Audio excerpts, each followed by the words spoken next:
Hai diri, Raja Sintang Agus Nanci, Novanter Nandalemon, idola sesungguhnya, air maya, seorang amutan, mana suaranya?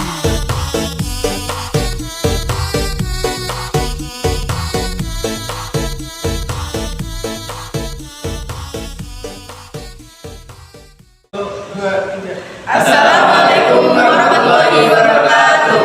Kami dari kelas 10-1 dari kelompok 3. Saya Fadra Wigani. Saya Dinda Gesha Paraparadipa. Saya Nora Karsa Amanda. Saya Sandra Ramadhani. Saya Raditya Rafa. Saya MDK Ari Bima Sakti. Kami di sini ingin menjelaskan tentang jaring-jaring makanan yang kami buat. Kelompok kami membuat jaring-jaring makanan ekosistem sawah. Yang pertama ada tumbuhan padi yang berperan sebagai produsen satu dan ada pohon beringin yang berperan sebagai produsen dua. Yang berarti tanaman tersebut sebelum jadi penghasil makanan untuk hewan. Lalu di sini ada ulat, belalang, dan tikus sebagai konsumen satu yang memakan tumbuhan tersebut. Selanjutnya ada ayam yang memangsa ulat dan belalang, dan katak yang memangsa ulat dan belalang juga, serta ulat yang memangsa tikus, ayam, dan katak. Elat berperan sebagai konsumen 3. Yang terakhir ada jamur yang berperan untuk menguraikan bangkai hewan dan hewan yang sudah mati. Pada proses kali ini, jamur berperan sebagai pengurai atau dekomposer.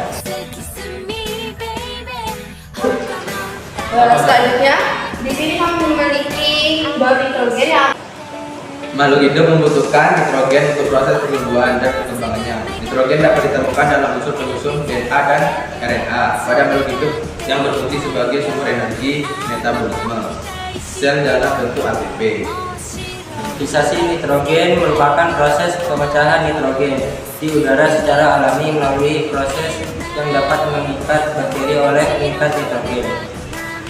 Kebanyakan bakteri-bakteri tersebut hidup di dalam tumbuhan kolong-kolongan, dan di dalam akar-akarnya terdapat bintil-bintil akar yang hidup di berbagai bakteri yang dapat mengikat nitrogen atau yang bersimbiosis dengan akar kolong-kolongan.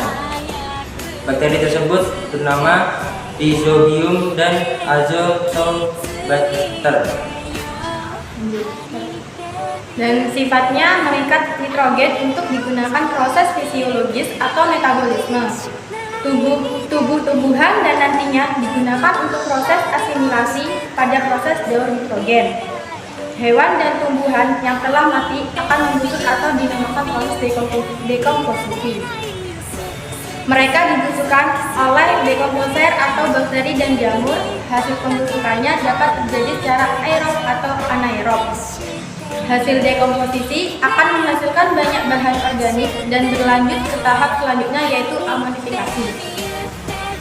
proses ini adalah pembentukan amonia atau amonium dengan senyawa NH4+ yang sudah berupa ion sempurna di dalam tanah.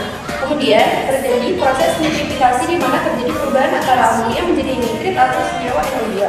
Proses ini dibantu oleh bakteri aerob yang terdapat di dalam tanah yang bernama Nitrosomonas dan Nitrosomonas, yang kemudian dari nitrit dilanjutkan kembali ke senyawa yang dikompres yaitu NO3 atau nitrat. Proses ini dinamakan dengan proses nitratasi yang dibantu oleh bakteri Nitrobacter. Dari nitrat maka dibentuk dua proses, yaitu proses asimilasi dan denitrifikasi. Proses asimilasi dan denitrifikasi, proses asimilasi yang dipakai oleh tumbuhan digunakan untuk mendukung proses metabolisme dalam tubuh tumbuhan. Sedangkan proses denitrifikasi dinamakan nitrat pada dapat digunakan oleh bakteri dan dikembalikan ke udara. Proses ini terus berulang sehingga disebut daur nitrogen. Sekian penjelasan dari kami tentang jaring-jaring makanan sawah dan daur nitrogen. Wassalamualaikum warahmatullahi wabarakatuh.